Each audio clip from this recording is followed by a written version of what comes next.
pag-uusapan natin ngayon ay tungkol sa paglaganap ng depresyon. Sa panahon ngayon, ang mga kabataan ay mas lubos sa bukas sa usaping ito. Halos kalahati ng populasyon ng mga teenagers ngayon ay tunay ngang nakakaranas ito. Kaya gumawa kami ng eksperimento kung paano nagiging bukas ang isipan ng mga tao tungkol sa depresyon. Narito tayo ngayon upang ipakita kung paano nga ba ang tao sa komunidad o paligid humawak ng ganitong klaseng sitwasyon. Ignorant nga ba o may gagawin? Kaya, lumayas kasi ako sa bahay namin doon.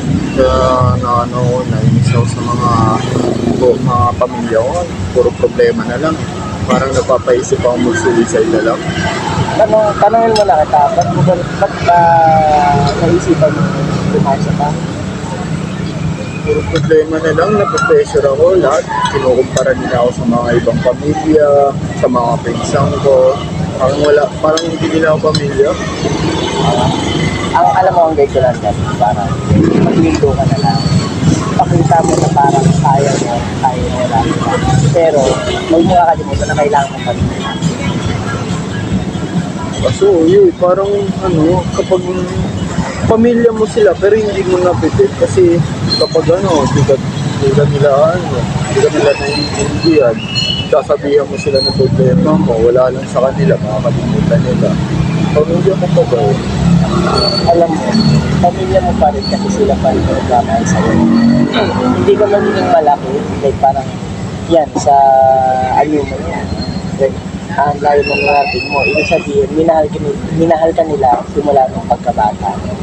Kaya kung mag-iisip ka man na tatapusin mo man lang, isipin mo naman yung mararamdaman nila na parang paano naman ko yung oras at aral na hindi namin sa iyo, bigla ka nalang mawawala. So, alam mo, kaya sila, papalit na parang parang gusto nila na mag-iyan doon. Parang binibigyan ka ng heads up na parang mas kaya mo kung kaya pa nila. Kasi pag sinasabi nila simula bata ako, mamatay na lang ako. Hindi naman ako kailangan. Pinalaki lang naman daw ako dahil sa pera. Dahil sa pera? Paano yun? Like, paano pera? Okay, kaso parang naisip nila kapag lumaki ako, lahat ng mga ko, sa kanila ko bibigay lang. Tapos wala silang pakis sa ako. Kala nila, tapos kapag magbibenta ako sa school ko, hindi sila naging proud. Wala silang pakialam. Hindi nga nila alam na naging honor ako ilan yun, ilang beses na yun. Kaya lang naman ako nag-ano sa honor, nag-quit na yun. Dahil sa mga pinagagawa nila sa akin. Kaya nag-quit na din ako mag-ano ng expectation nila eh. Alam mo, mas maganda na ginagawa mo nilang ba? Parang, sige, mag-aaral ka na mag-aaral. Para kasi, pag nag-aaral ka na mag-aaral, parang mapapatunayan mo sa pamilya mo. Ako nga pala yung bata, pinakilin mo, sinasabihin mo na matatayo na lang. Ako nga pala yung bata ko, sinasabihin mo na binuhay nyo lang ako para ako magpapabuhay ko yung matanda na kayo. Tapos matuto tayo magpakawad ng atin. Kasi, sila pa rin yung nagpalaw sa atin. I mean, hindi natin masusumbas sa kanila na parang, sige, ito na ako, nakapagtapos na ako, may trabaho na ako, may pera na ako, iiwanan ko na kayo kasi walang niya kayo, malaki ng tama. Hindi dapat yun. Dapat, kasi, in the first place, hindi ka magkakaroon ng pera, magandang trabaho, kung wala sila. Parang hindi ka magkakaroon ng magandang career, kung wala sila. So, ayun. So, dapat na lang magpasalamat ka. Maging thankful ka sa kanila. Dahil nandyan sila at sinasabihan ka ng masasama which nagpatuloy sa'yo, nagbigay sa'yo ng guidance, karagdagan ng lakas ng iyong loob para makakamit yung mataas na nararamdaman ng mga ibig. Salamat.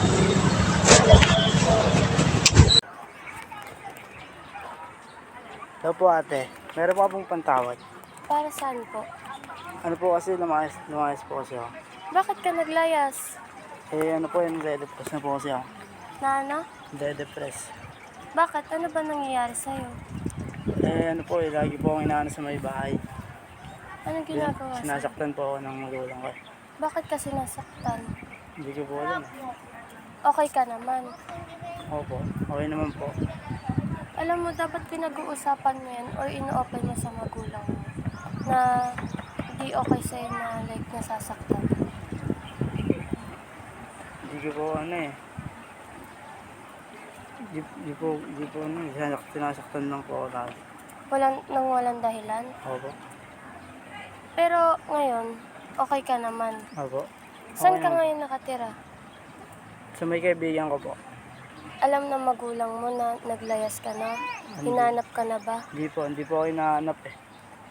Pero bakit hindi ka nagsabi sa mga pulis na sinasaktan ka ng walang dahilan? Ayoko po, natatakot po kasi ako. Bakit ka natatakot? Baka po lalo po akong bugbugin ng magulang ko eh. Hindi naman yan lalong bubugbugin. Kesa naman na nananahimik ka lang tas ginaganyan ka. Hindi po, natatakot po ako. Takot ka. Ba't di mo isumbong tas puntahan mo yung magulang mo, manghingi ka ng tulong sa professional na kayang i-handle yung depression mo? Hindi po. Baka, mas lalo lang po ako ano yun. Lalo kang saktan. Opo. Hindi ka naman lalo sasaktan nun eh. May tutulong naman sa yung tao eh. Tsaka ayoko rin pong makulong yung mga magulang ko eh. Bakit naman sinasaktan ka na nga tas ayaw mo pang makulong? Kahit po ganun po kasi, mahal ko pa rin po sila. Pero dapat maano nila yung like parang maparusa sila sa ginagawa sa iyo nang wala naman dahilan binubugbog ka pa. Ate, pwede po ba may tawag po? Ay, wala akong load. Okay lang po. Naano na po kasi ako, iba na po kasi nararamdaman ko dahil po sa depress. Bakit? Anong problema mo? Ba't ka nade-depress? Pinalayas po kasi ako ng magulang ko. Hindi na po ako inano ng Tungkol magulang. saan? Bakit ka niya pinalayas? Dahil po sa katigasan ng ulo ko, kaya po ako pinalayas. Dahil lang doon, Opo. na-depress ka, naglayas ka. Alam mo, yung mga magulang natin, may mga kanya-kanya tayong may mga kanya-kanya tayong desisyon, ganyan. Ikaw, yung inaano mo na na-depress ka kasi pinalayas ka, yung mga ng magulang mo sa'yo, para sa'yo din yung mga sinasabi, mga pangaral ng magulang. Para sa'yo din yun. Kailangan, pakikinggan mo sila. Nandun na tayo sa point na lagi silang nagagalit, ganyan. Lagi silang may sinasabi na gano'n. Pero yung mga sinasabi sa'yo ng magulang mo, para sa'yo din yun. Yung depressed na sinasabi mo, hindi mo masasabing depressed yan. Depressed ako, pinagalitan ako, gano'n. Kaya maglalayas ako, wag gano'n. Isipin mo na, kaya sinasabi ng magulang mo sa'yo na nagagalit sila kasi matigas ang ulo mo, ganyan, pinapangaralan ka. Yung pangaral na yun, para sa'yo din yun. Kasi may pangarap yung magulang mo para sa'yo, ganyan. Yung depressed na yan, magdasal ka lang.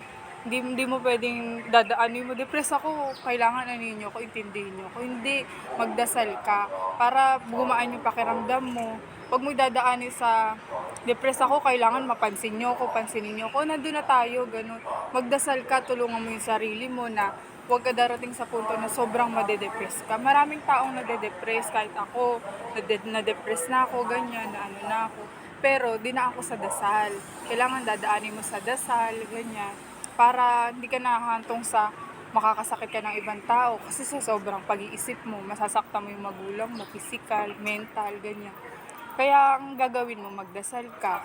Tapos, gawin mo, humingi ka ng pasensya sa magulang mo, humingi ka ng tawad. Pero kailangan, pag humingi ka ng tawad sa magulang mo, kailangan, susundin mo na yung nila. Kasi para sa'yo din yung isipin mo lagi, lahat ng sinasabi ng magulang mo, para sa'yo yun, para sa kinabukasan mo. Kasi, maikli lang ang malay mo. Hindi naman natin di ba? Malay mo bukas, magulang mo.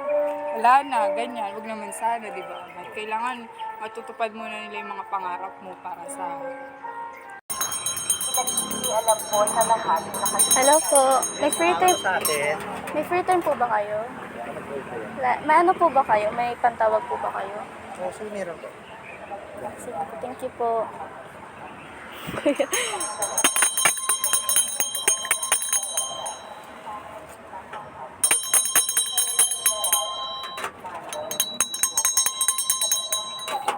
Saglit lang po, kuya.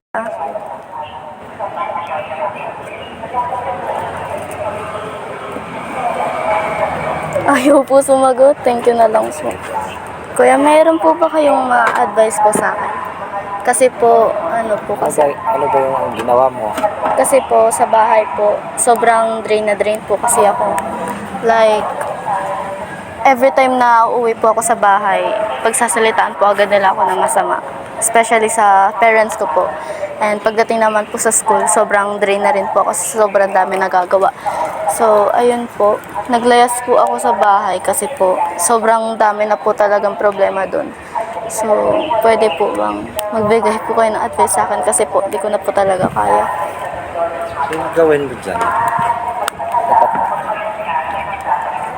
baka may ginawa kang kasalanan sa mama mo. Wala naman po. Like, ganun lang po Yung talaga. makatulong sa'yo dyan, yung mama mo at saka papa mo. Yung kung sa akin, ma-advise ko sa'yo, umuwi ka na lang at saka mag-panunod sa mama mo. Wala akong matulong sa inyo. Kasi hindi naman kita ano at saka kung turuan kita pumunta ka sa barangay o ano yung tutulong sa'yo. Maganda, magulang mo yung kasagot ng problema mo. Ano yung problema mo sa school. Sabihin mo sa magulang. So, ayun po ba yung tama kong gawin, kuya? Opo. Siyempre, magulang mo yun. Siya yung nakakalam ng problema. Kung ano problema mo, matutulungan kanila. Alam nga naman ako yung tutulong sa'yo.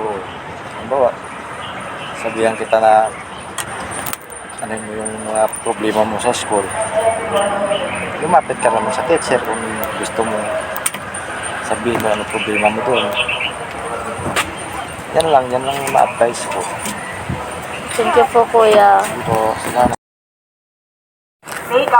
Yeah, pwede po bang makitawag po kahit saglit lang po? Wala akong Lodi, wala akong pantawag eh. Ano po kasi, naglayas po kasi ako eh. Tapos ano po, nasobrahan na po ako sa pag-depression po, kaya po ako naglayas. Bakit ka naglayas? Hindi mo alam na masama ang galis sa lalo kung bata ka pa, lalayas ka na. So, pwede po bang pahingi na lang po ng advice para po maano ko po? Para sa akin ang ma-advise ko, kasi bata ka pa naman, mali yung gagawin mo o ginawa mo na paglalayas sa pamilya mo kasi ang paglalayas kasi wala kang kasiguruhan kung wala kang pupuntahan. Pangalawa, bata ka pa, nag-aaral ka pa, hindi dahilan ng paglalayas sa isang kung may depresyon ka, hindi solusyon ng paglalayas. Dapat gawan mo ng solusyon na hindi nangyari ang paglalayas. Para sa akin, advice ko lang sa'yo na bumalik ka na lang sa yung kung saan yung pamilya mo kasi mahirap kang maglayas eh. Wala kang kasiguruhan kung saan ka pupunta. Ano yung plano mo? Sige po ya, babalik na lang po ako ulit sa bahay po ya. Oo, yung tamang decision. Kasi napakahirap ng paglayas. Kasi ako, naranasan ko din yan eh. Sige po. Thank you po ya, maraming salamat po.